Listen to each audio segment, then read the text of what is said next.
जय हिंद फ्रेंड्स। तो हम पढ़े थे धीर सिंह धाबाई की शिक्षा मनोविज्ञान की बुक, और धीर सिंह धाबाई की शिक्षा मनोविज्ञान की इस बुक में तकरीबन 6 चैप्टर अच्छे से कवर कर चुके हैं। तो पहला चैप्टर हमारा कुछ शिक्षा मनोविज्ञान का अर्थशास्त्र उपयोगिता है, दूसरा अधिगम है, तीसरा भी अधिगम है, चौथा अभिप्राय है, पांचवा विकास वगैरह, और छठा कुछ व्यक्तित्व करके। ठीक है, तो इन सारे चैप्टर को आज के सेशन में रिवाइज करेंगे। ठीक है, तो मैराथन समझ लीजिए, फटाफट से इन सारे चैप्टर को रिवाइज करेंगे। 15-20 मिनट के दरमियान एक एक चैप्टर को अपन देने वाले हैं। ठीक है, तो बिना देरी के शुरू करते हैं आज के इस पूरे मैराथन को। ठीक है, तो आज के चैप्टर में, आज के सेशन में हम कौन कौन से चैप्टर कवर करने वाले हैं, थोड़ा सा एक आउटलाइन बना लेते हैं ताकि हमको पता चल जाए कि कौन कौन से चैप्टर आज के इस सेशन में हम रिवाइज करने वाले हैं। तो आज के सेशन में हम 6 चैप्टर पढ़ने वाले हैं, जिन चैप्टर का नाम है कुछ शिक्षा मनोविज्ञान का अर्थ क्षेत्र उपयोगिता। पहला है अर्थ क्षेत्र और उपयोगिता। शिक्षा मनोविज्ञान का अर्थ क्षेत्र और उपयोगिता। वहीं अपना दूसरा चैप्टर है अधिगम। मनोविज्ञान में अधिगम का क्या महत्व है। तीसरा चैप्टर आ जाता है अधिगम के बारे में पढ़ना। चौथा चैप्टर आ जाता है अभिप्रेरणा। वहीं पांचवा चैप्टर विकास है। पांचवा चैप्टर हमारा विकास है। छठा चैप्टर हमारा व्यक्तित्व है। तो इन सभी चैप्टर को अच्छे से डिस्कस करेंगे। ठीक है, 15 मिनट के दरमियान, लगभग 15-15 मिनट के दरमियान सभी चैप्टर को अपन कवर कर लेना। ठीक है, थोड़ा सा हमारा विकास चैप्टर बड़ा है, जिसको अपन 20 मिनट तकरीबन पढ़ेंगे, और एक थोड़ा सा अधिगम थोड़ा लेंदी है, इसको भी अपन 20 मिनट तक तकरीबन पढ़ेंगे। बाकी सबको हम मुश्किल से 15 मिनट देने वाला। ठीक है, तो इस वाले सेशन में इन सभी चैप्टर को अच्छे से रिवाइज करेंगे। इससे पहले वाले सेशन में इन चैप्टर को डिटेल से पढ़ चुके हैं। आज वाले सेशन में सिर्फ और सिर्फ ब्रीफली रिवाइज करने वाले, बहुत ज्यादा लेंदी नहीं लेंगे। ठीक, ओवरऑल मोटा मोटी रिवाइज करेंगे। तो शिक्षा मनोविज्ञान का अर्थ क्षेत्र उपयोगिता से शुरू करते हैं। थोड़ा बहुत जरूरत पड़ी तो लिखते भी जाएंगे, अदरवाइज सिर्फ ओरली रिवाइज करेंगे। ठीक है, तो देखते हैं पहला चैप्टर शिक्षा मनोविज्ञान का अर्थ क्षेत्र उपयोगिता में हमको क्या क्या देखना है। अर्थ क्षेत्र और उपयोगिता, ये हमारा पहला चैप्टर है। तो कुछ पहले चैप्टर में क्या क्या जानकारी की मैंने फटाफट से देख लेते हैं कि इस पहले चैप्टर में हमको क्या क्या पढ़ना है। देखो, इस चैप्टर में हमको जानना है कि शिक्षा मनोविज्ञान एक टीचर के लिए क्यों जरूरत है, शिक्षा मनोविज्ञान एक बच्चे के लिए क्यों जरूरत है, कौन सी ऐसी विधियां है जिससे हम बच्चे के बारे में पता कर सकते हैं, ये देखेंगे बस, और ज्यादा कुछ नहीं देखेंगे। ठीक है, तो शिक्षा मनोविज्ञान एक टीचर के लिए क्यों जरूरी है। देखो, अलग अलग विद्वानों के द्वारा अलग अलग तरीके से इसको डिफाइन किया। कोई कहता है कि ये अगर ये पता नहीं होगा तो फिर टीचर बच्चे का भला नहीं कर पाएगा, ये पता नहीं होगा तो बच्चे को सही से पढ़ा नहीं पाएगा, ये पता नहीं होगा तो बच्चे की क्षमता कौशल को पता नहीं कर पाएगा, ये पता नहीं होगा तो कला और विज्ञान से अभाव में टीचर पढ़ा रहा होगा बच्चे को, है ना। मतलब कला होती है, और ये मानसिक कला कहते हैं इसको, और कुछ शिक्षा मनोविज्ञान को कला कहते हैं। कोई एक XYZ विद्वान होते हैं जिनके द्वारा कला वगैरह कहा जाता है। और कहते हैं कि अगर ये शिक्षा मनोविज्ञान एक्चुअली आपको सिद्धांत वगैरह प्रोवाइड कराता है ताकि आप बच्चे को अच्छे से टेकल कर सको, उसका विकास कर सको। इस तरीके से अलग अलग, जैसे एक किताब के बारे में बच्चे को टीचर को पता होता है, वैसे ही एक बच्चे के बारे में भी टीचर को बताना चाहिए। तो वैसे से कुछ परिभाषा आ जाती है जो बताती है कि टीचर के लिए शिक्षा मनोविज्ञान क्यों जरूरत है। तो कुछ अलग अलग विद्वानों के द्वारा अलग अलग परिभाषा दी जाती है, और फिर चलो थोड़ा सा अपन देख ही लेते हैं, उसके बाद में लास्ट में थोड़ा सा नोट डाउन करूंगी। तो दूसरा आ जाता है कि बच्चे के लिए शिक्षा मनोविज्ञान क्यों जरूरत है। देखो, बच्चे के लिए कुपू स्वामी के लिए कहते हैं कि शिक्षा मनोविज्ञान तो चाहता ही है कि उसका इस्तेमाल अच्छे से अच्छे अधिगम में, अच्छे से अच्छे शिक्षा में। वहीं एक और जेम्स कुछ विलियम जेम्स करके एक विद्वान आते हैं, वो टॉक टू टीचर की किताब लिखते हैं और कहते हैं कि शिक्षा जहां जहां एजुकेशन है वहां साइकोलॉजी। इसके अलावा कुछ विधियां आती है जो हमें बच्चों के बारे में डिस्कस करने में, या फिर बच्चों के बारे में पता करने में, जानकारी जुटाने में मदद करती है। जैसे अवलोकन विधि, निरीक्षण, परीक्षण, साक्षात्कार है, उत्पाद विधि, रेटिंग स्केल वगैरह विधि, और कालानुक्रमिक और अनुक्रमिक विधि वगैरह हो जाती है, और समाज विधि वगैरह हो जाती है, विकास विधि, व्यक्ति भिन्नता विधि है, और प्रेक्षण विधि वगैरह हो जाती है, व्यक्ति इतिहास विधि वगैरह हो जाती है। तो ये क्या है, ये वो विधि है जिससे आप बच्चे के बारे में जानकारी जुटा सकते हो। मनोविज्ञान वो सारी विधियां आपको देता है जिससे आप बच्चे के बारे में सब कुछ पता कर सकते हो। जैसे अवलोकन विधि में आप क्या करते हो, बच्चे को देख के जानकारी पता करते हो। रेटिंग स्केल में बच्चे को रेट करके, साक्षात्कार में बच्चे से बातचीत करके।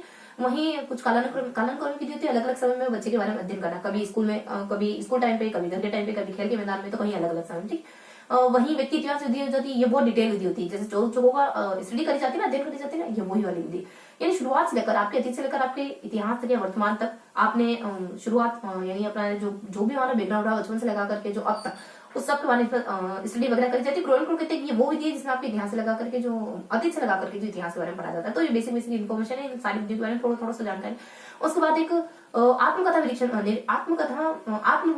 आत्मावलोकन करके एक विधि आती है। उस विधि में कुछ ऐसा होता है कि आपसे ही क्वेश्चन पूछे जाते हैं और एक्सपेक्ट करा जाता है कि आप बिल्कुल सही जवाब दोगे, और ये सबसे पुरानी विधि है। और हालांकि ये वर्तमान में प्रसिद्ध में नहीं, क्योंकि इससे उच्चतम के बारे में पता नहीं चलता। बहुत बार प्राय जो अपनी मन की बातें छुपा लेते, जरूरी तो नहीं कि हम सब कुछ सही बताएं अपने बारे में ना। तो ये कुछ ऐसी विधियां हैं जिससे हमारे व्यक्तित्व के बारे में पता लगा जाता है। एक प्रयोगशाला विधि हो जाती है जिसमें कुछ एक आर्टिफिशियल माहौल क्रिएट करा जाता है, देखा जाता है कि आप उसमें कैसे रिएक्ट करते हो, है ना। तो ये कुछ बहुत इजी से विधि है, इनको थोड़ा सा जानने की जरूरत होती है, और इन्हें थोड़े से तथ्यों को पढ़ने की जरूरत होती है। बाकी तो बहुत इजी, जैसे कि हमारे एक व्यक्ति इतिहास विधि कौन लेकर आए तो टाइप में लेकर आ जाती है। प्रेक्षण विधि, यानी बच्चे को देखो और पता करो कि बच्चा कैसा है, ये कौन लेकर आए तो वोट्सन लेकर आए। वोट्सन तो यहाँ तक कहते हैं कि मुझे आप 1 दर्जन बच्चे दो, जो कहोगे मैं उसको बना दूंगा, जो आप कहोगे मैं उसको बना दूंगा। एक प्रयोगशाला विधि मैंने कहा ना, आर्टिफिशियल माहौल क्रिएट करा जाता है, ये विलियम वुंड, क्योंकि विलियम वुंड और जर्मनी में प्रयोगशाला की स्थापना करने वाले पहले शख्स माने जाते हैं। ये पहली मनोवैज्ञानिक प्रयोगशाला की स्थापना भी नहीं करी थी, इस तरीके की विधियां आ जाती।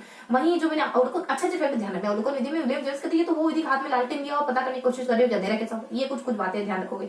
इसके अलावा एक मनोभूति की विधि आ जाती है। मनोभूति की ज्यादा कुछ गिवन नहीं, मतलब आपने मन के बारे में पता करने की कोशिश कर रहे थे। एक फ्राइड की मनोविश्लेषण बहुत इंपॉर्टेंट विधि आ जाती है। इसमें फ्राइड के द्वारा इसका प्रतिपादन करा जाता है। इसमें आपके सपनों का विश्लेषण करके आपसे मुक्त शब्द, यानी आपको 1 मिनट दिया जाता है, कहा जाता है आप एक कुछ 100 शब्द बोलो, यानी 100 है ना, 100 को 100 भी कहा जाता है, तो 100 शब्द बोलो, 1000 शब्द बोलो और 10 मिनट का समय, तो आप जो भी बोलोगे आपके अंदर उनकी बात होगी। तो ये कुछ ऐसी विधियां होती है। और कुछ एक फ्री वर्ड एसोसिएशन, शब्दों को जोड़ो, प्यार को कैसे जोड़ते हो, माँ से जोड़ते हो, जीव से जोड़ते हो, फ्रेंड से जोड़ते हो, कैसे जोड़ते हो, इससे आपके व्यक्तित्व के बारे में पता चलता है।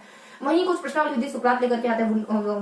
कुछ वुडवर्थ हमारे साइकोलॉजी में क्या है, उसमें आपसे क्वेश्चन आंसर करे जाते हैं और आपके व्यक्तित्व में पता लगाने की कोशिश करी जाती है। ठीक है, तो इस तरह की कुछ विधियां होती है जिससे हमारे व्यक्तित्व के बारे में पता चल जाता है। समाज में यानी आप समाज में कैसा ट्रीट कर रहे हो, ये मोरेनो के द्वारा दी जाती है। व्यक्ति भिन्नता, एक बच्चा दूसरे बच्चे से कैसे भिन्न है, ये और व्यक्ति विकास की पियाजे के द्वारा दी जाती है। बेसिकली इसमें ये पता लगा जाता है कि एक बच्चे दूसरे बच्चे से कैसे अलग तरीके से डेवलप हो रहा है, मतलब दोनों बच्चे के विकास में क्या अंतर है, उससे आपके बारे में कुछ ना कुछ तो पता चल ही जाएगा। यानी अगर उसका विकास सही से हो रहा है मतलब ये भविष्य में अच्छा करेगा, ये इसका मानसिक विकास सही से नहीं हो रहा है, शारीरिक विकास बहुत अच्छा है लेकिन मानसिक विकास इतना अच्छा नहीं हो सकता है, वो इस क्षेत्र में कुछ करते, इससे कुछ बातें पता चलती है हमको। तो ये हम लोग कुछ मोटा मोटी पहले चैप्टर को रिवाइज कर ले, थोड़ा से लिख लेते हैं कि हमने क्या क्या पढ़ा। देखो एक आ जाते हैं हमारे जोड़ करके, पहले देख लेते हैं कि शिक्षक के लिए तो बहुत जानी बस मुश्किल से 10 मिनट, मतलब 10-15 मिनट देंगे, बहुत ज्यादा लंबा समय नहीं देंगे। ठीक है, तो एक शिक्षक के लिए शिक्षावन ज्ञान की जरूरत रहता है, तो कुछ अलग अलग कोटेशन हमने देखे, और एक छात्र के लिए शिक्षावन ज्ञान की जरूरत है, इसके लिए भी अलग अलग कोटेशन देखे। और फिर हम देख लेते हैं कुछ विधियां, है ना, जो विधियां देखिए उसका सिर्फ नाम पर लिखेंगे, अब बहुत ज्यादा डिस्कस नहीं करेंगे। देखो शिक्षा के लिए क्यों जरूरत है, अलग अलग कोटेशन आते हैं। जोड़ कहता है कि शिक्षा में कला है, जैसे कि गणित कला होती है, जोड़ भागी गुणा करना है कला है, ध्यान रखोगे। वही थॉमस मुलर व्यक्ति आ जाते हैं जो कहते हैं फूल है, थॉमस मुलर नाम व्यक्ति आ जाते हैं थामो, फूल को थामो, मतलब कि मेरे फूल जैसे बेटी का हाथ थामो, ऐसे ध्यान रखो कि जैसे बच्चों के, जैसे टीचर को किताब के बारे में पता होगा ना, उसी तरीके से बच्चे के बारे में भी पता होना चाहिए। ठीक है, तो कुछ थॉमस ध्यान रखोगे कि इसमें बड़े से कुछ क्वेश्चन रहा। ठीक है, अब यहाँ अपने आ जाते हैं जोड़ है थॉमस है, और कुछ स्किनर महोदय आ जाए, ये कहते हैं कि कुछ स्किनर महोदय है ना, इसको स्किनर महोदय के द्वारा कुछ कहा जाता है, उन स्किनर के द्वारा भी कुछ बात कही जाती है। चलो इनको छोड़ो, कुछ और देख लेते हैं। कुपुस्वामी कहते हैं कि ये सिद्धांत प्रदान करता है, अगर ये सिद्धांत इस्तेमाल नहीं करेंगे तो फिर अच्छे तरीके से बच्चे का विकास नहीं कर पाएंगे। वहीं अपने कुछ प्रायोगिक एक मनोवैज्ञानिक प्रयोगशाला भी कहा जाता है, एक मार्टेंसन करके विद्वान होते हैं, कहते हैं कि प्रायोगिक कुछ ये अपने प्रायोगिक सिद्धांत देता है टीचर को, तो ऐसे ध्यान रखोगे। ठीक है, तो ये मार्टेंसन के द्वारा प्रायोगिक सिद्धांत की बात कही जाती है। वहीं कुछ विद्वान और हो जाते हैं, जैसे कि एक और विद्वान हो जाता है हमारे, एक हो जाते हैं अपने जोड़ है, थॉमस है, कुपुस्वामी है, देन मार्टेंसन है, और पील आ जाते हैं। पील कहते हैं कि बच्चे की योग्यता के बारे में पता करना, ये विधि अच्छी है। और कुछ इस तरीके, इन तरीकों, मतलब इन विद्वानों के द्वारा कुछ इस तरीके की बातें कही जाती है। ध्यान रखो कि जोड़ यानी गणित क्या है, कला है, यानी जोड़ भागी गुणा करना है कला है। थॉमस मुलर क्या कहते हैं, फूल है ना, और जिंदगी फूलों से भर जाएगी अगर किताबें पढ़ने में इंटरेस्ट रखोगे तो। ये किताब की बात कहते हैं, किताब के बारे में पता है, बच्चे के बारे में पता करो। तो स्वामी कहते हैं कि सिद्धांत वगैरह, मेरे स्वामी मेरे पति बहुत क्या सिद्धांतिक व्यक्ति है ना, वो कभी रिश्वत नहीं ले सकते। कॉल करके किसी ने कहा कि आपके पति रिश्वत के जरूर में पकड़े गए, तो आपने कहा कि नहीं ऐसा नहीं हो सकता, वो कभी रिश्वत नहीं ले सकते। मार्टेन सर आ जाते हैं पीछे सारे, तो आपके प्रैक्टिकल किसने लिए, सर लिख बड़े लिए, तो ध्यान रखो ये प्रायोगिक सिद्धांत देता है आपको। ऐसा कुछ मतलब प्रायोगिक सिद्धांत करके एक टर्म आएगा तो इनको टिक करना है। पीयर कहते हैं कि योग्यता वगैरह क्षमता वगैरह इनके बारे में आपको जानकारी देता है। ठीक है, इसके बाद 1-2 कोटेशन और आते हैं, इतना ध्यान रखो छात्र में। हमने एक तो जेम्स का कोटेशन देखा, विलियम जेम्स का, और एक हमने कुपुस्वामी का देखा। विलियम जेम्स जो तो थोड़ा सा फास्ट हो रहा है, लेकिन आपको ना थोड़ा सा एडजस्ट करना हो। विलियम जेम्स क्योंकि अपन रिवाइज करें, विलियम जेम्स कहते हैं कि शिक्षा में तो जहां एजुकेशन है वहां साइकोलॉजी, टॉक टू टीचर कहते हैं। वहीं कुपुस्वामी कहते हैं कि शिक्षा में तो चाहता है कि उसको ज्यादा से ज्यादा अच्छे अधिगम में, अच्छे शिक्षण में उसका इस्तेमाल किया जाए। वहीं विद्या देखो कौन कौन सी विद्या देखी हमने, एक तो हमने अवलोकन विधि देखी है ना, अवलोकन यानी कहीं बच्चे को अलग अलग जगह पर अलग अलग कंडीशन में देखना, अवलोकन विधि कहलाता है। व्यक्ति इतिहास विधि बहुत ज्यादा इंपॉर्टेंट विधि आ जाती है ना, वही सीआईडी वाली व्यक्ति इतिहास विधि, यानी अतीत से लगा करके जो अब तक भविष्य तक आते थे उस बच्चे ने क्या क्या काम करा, उन सारे का बायोडाटा निकालने से पता चलेगा कि बच्चा ऐसा क्यों है, उसे पता चल जाएगा आपको, हो सकता है भविष्य अतीत में ऐसा कुछ इसके साथ हुआ हो। वहीं कुछ अपने समाज नीति वगैरह बहुत सारी छोटी छोटी विधि आती है। पहले मेन विधि देखी प्रयोगशाला विधि, इसकी क्योंकि इनके बारे में डिटेल है ना, तो डिटेल तो नहीं बताऊंगी, प्रयोगशाला विधि हो जाती। उसके बाद कुछ अपने और थोड़ी सी इंपोर्टेंस के साथ देखो तो एक मनोविश्लेषण विधि हो जाती, मनोविश्लेषणात्मक विधि हो जाती। अब छोटी छोटी विधियां देख लेते हैं, जैसे कि अपने कालानुक्रमिक हो जाती है, इसमें अलग अलग समय में एक हो जाती है, एक अनुलंब हो जाती है, एक अनुलंब, एक अनुप्रस्थ करके और एक अनुक्रमिक करके होती है ना। तो इस तरीके की 2 विधियां होती है, कालानुक्रमिक हो जाती है, फिर अनुप्रस्थ होती है, अनुप्रस्थ हो जाती है, फिर कुछ अनुलंब करके हो जाती है।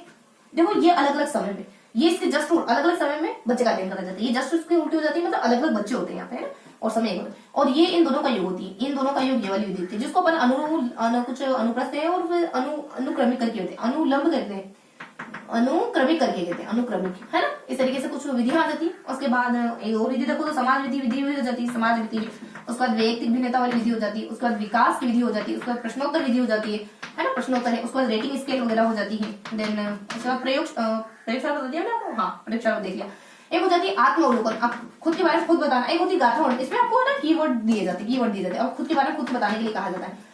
इसके अलावा और क्या हो जाती है, तुलनात्मक विधि लिख लें। तुलनात्मक विधि भी होती है, ज्यादा इंपॉर्टेंट तो नहीं है लेकिन तुलनात्मक ध्यान रखोगे ना, इसमें तुलना वगैरह करके पता करा जाता है। एक हो जाती है मनोभौतिकी विधि। मनोभौतिकी मतलब आपके मन के बारे में पता लगाने की कोशिश करी जाती है। मनोभौतिकी मन और शरीर दोनों के बारे में पता लगाने की कोशिश करी जाती है ना। और बस इसी तरह देखो, सुकरात प्रश्नोत्तर विधि लिखा मैंने। प्रश्नोत्तर विधि सुकरात माने जाते हैं जनक, और साइकोलॉजी में उसको वुडवर्थ महोदय लेके आए थे। ठीक है, तो ये कुछ बेसिक इन्फॉर्मेशन थी हमारे चैप्टर नंबर 1 के बारे में। तो इस तरीके से हमने चैप्टर नंबर 1 को अच्छे से कंप्लीट लिया। ठीक है, अब कुछ और बातें रह जाती है चैप्टर नंबर 1 में, बस मोटा मोटी इतना ही ध्यान रखेंगे चैप्टर नंबर 1। अब देख लेते हैं अपन कुछ नेक्स्ट है चैप्टर नंबर 2। चैप्टर नंबर 2 क्या है हमारा? चैप्टर नंबर 2 है अधिगम। ठीक है, यानी अधिगम में साइकोलॉजी का क्या रोल है, ये हमारा चैप्टर नंबर 2 है। चैप्टर नंबर 2 में हमको देखना है अधिगम में साइकोलॉजी का क्या महत्व है। क्या क्या देखना है इसमें? अधिगम में साइकोलॉजी का महत्व। चैप्टर नंबर 2 है अधिगम, अधिगम में शिक्षा मनोविज्ञान का महत्व। शिक्षा मनोविज्ञान का महत्व बहुत ज्यादा नहीं पढ़ेंगे, बहुत इजी सा चैप्टर। देखो इसमें ये जो चैप्टर है ना, इसमें अच्छी सी बातें की, जैसे कि ब्लूम टैक्सोनॉमी, आपने सुना होगा ब्लूम टैक्सोनॉमी के बारे में, तो ब्लूम टैक्सोनॉमी इसी में कवर करेंगे। सूक्ष्म शिक्षण के बारे में सुना होगा, उसको भी अपन यही कवर करेंगे। इसके अलावा कुछ स्मृति है, बोध है, चिंतन है। ये शिक्षण के कुछ स्तर होते हैं। एक लेवल वो है जो आपको सिर्फ चीजें याद है, ठीक है। एक लेवल वो है जिसमें आपको चीजें समझ आ जाती है। एक लेवल वो है कि आप थॉट प्रोसेस में उन चीजों को उतार पाए हो।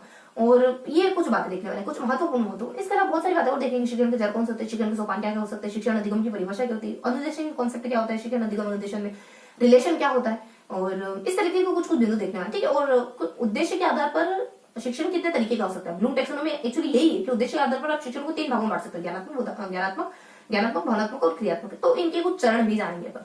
इसके अलावा अपन स्मृति है, बोध, चिंतन, जो मैंने आपको 3 स्तर बताया ना कि किसी भी उद्देश्य के आधार पर एक्चुअली ये 3 स्तर ये होते हैं। मैंने आपको ज्ञानात्मक, तो शिक्षण के कुछ बेसिकली ज्ञानात्मक, बोधात्मक और क्रियात्मक, ये अपने शिक्षण के आधारों पर, ये उद्देश्य के आधार पर शिक्षण के प्रकार होते हैं। वही स्मृति, बोध, चिंतन ये स्तर है ना, एक शिक्षण के स्तर, शिक्षण के स्तर। स्मृति है, बोध है और चिंतन है, ये फर्स्ट, सेकंड और थर्ड है ना। मिडिल वाला अपना बोध का होता है। इन तीनों में कंपैरिजन भी पढ़ेंगे। इन तीनों में टीचर का क्या रोल होता है, इन तीनों में अभिप्रेरणा का क्या रोल होता है, इन तीनों में बुद्धि चाहिए कि नहीं चाहिए, इन तीनों में कैसे कैसे प्रश्न पूछेंगे, तो इन तीनों को अपन जान सकते हैं। तो बेसिक सारी इन्फॉर्मेशन हम चैप्टर नंबर 2 में लेने वाले हैं। ठीक है, तो क्योंकि ये चैप्टर किससे जुड़ा हुआ है, अधिगम में शिक्षा मनोविज्ञान का क्या महत्व है, तो शिक्षण अधिगम प्रक्रिया से जुड़ा हुआ है ये चैप्टर। तो इसमें अपन कुछ बिंदु कवर करेंगे, उनको थोड़ा सा अपन मैं नोट डाउन कर देती हूँ, कौन कौन से बिंदु कवर करने वाले हैं, थोड़ा सा उसके बाद डिस्कस करते हैं। ठीक है, तो इस चैप्टर में हम क्या क्या पढ़ने वाले, सुनो इस चैप्टर में क्या क्या पढ़ने वाले, थोड़ा सा अब विस्तार से देख लेते हैं इसको। तो 10-15 मिनट में इसको विस्तार से देख लेते हैं। तो थोड़ा सा अपन परिभाषा देख लेते हैं। शिक्षण अधिगम की परिभाषा क्या होती है, शिक्षण अधिगम प्रोसेस क्या होती है, जो आप और हमारे बीच में ये तो शिक्षण अधिगम है ना, इसकी क्या क्या डेफिनेशन है। कहते हैं कि व्यवहार में परिवर्तन शिक्षण अधिगम कहलाता है। कहते हैं कि जो अगर आपको शिक्षा के उद्देश्य बताओ तो आप में उत्सुकता पैदा हो जाती है। कहते हैं कि ये दिशा निर्देश की प्रक्रिया, कहते हैं कि ये मार्गदर्शन की प्रक्रिया है, कहते हैं कि ये ना कम परिपक्व, अगर अधिक परिपक्व को अगर कम परिपक्व को सिखाए तो वही शिक्षण अधिगम की प्रोसेस कहलाती है, वही शिक्षण अधिगम की प्रक्रिया कहलाती है। ज्ञान, कौशल और अभिरुचि को एक जगह से दूसरी जगह स्थानांतरित करना हमारी शिक्षण अधिगम प्रक्रिया कहलाती है। या फिर हमारे व्यवहार में वांछित परिवर्तन शिक्षण अधिगम प्रक्रिया कहलाती है। ये बेसिक परिभाषा अलग अलग विद्वानों के द्वारा दी गई। जब देखेंगे तब थोड़ा सा देखेंगे कौन से विद्वानों के द्वारा परिभाषा दी गई। ठीक है, उसके बाद शिक्षा और शिक्षण, उसके बाद शिक्षा और शिक्षण क्या होता है। देखो शिक्षा क्या होती है, शिक्षण क्या होता है। शिक्षा क्या होती है, हमारा गोल होती है। शिक्षण क्या होता है, उसको पढ़ाने का तरीका भर होता है। शिक्षा क्या होती है, औपचारिक अनौपचारिक दोनों सकते हैं। जबकि शिक्षण क्या होता है, सिर्फ औपचारिक स्कूलों में होने वाले तो शिक्षण होता है। शिक्षण सिर्फ और सिर्फ पाठ्यक्रम को सेंटर में किया जाता है, जबकि शिक्षा ऐसा नहीं है। शिक्षा में ऐसा नहीं होता। शिक्षा सिर्फ पाठ्यक्रम से जुड़ी नहीं थी। शिक्षा तो हमारे एक व्यक्ति के पूरे व्यक्तित्व का निर्माण कर देती है ना, उसको एक अच्छा व्यक्तित्व बना देती है, एक अच्छा नागरिक बना देती है। तो ये कुछ शिक्षा में अंतर होता है। अब अनुदेशन क्या होता है, शिक्षण क्या देखो, इसमें बहुत ज्यादा डिटेल से नहीं देखेंगे, हल्के हल्के टॉपिक है।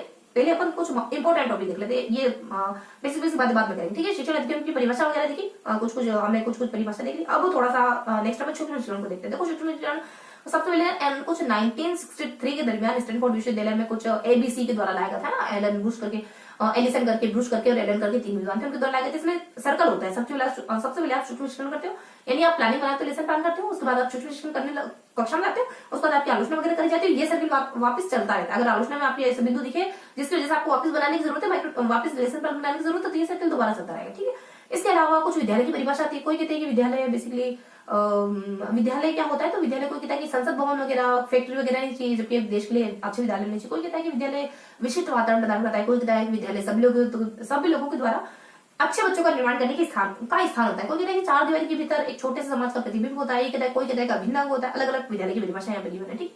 इसके अलावा कुछ ब्लूम की टैक्सोनॉमी के बारे में बात करें तो ज्ञानात्मक, बोधात्मक और कुछ ज्ञानात्मक, क्रियात्मक, भावनात्मक। देखो ज्ञानात्मक में कुछ 5 वैल्यू बताए ब्लूम ने।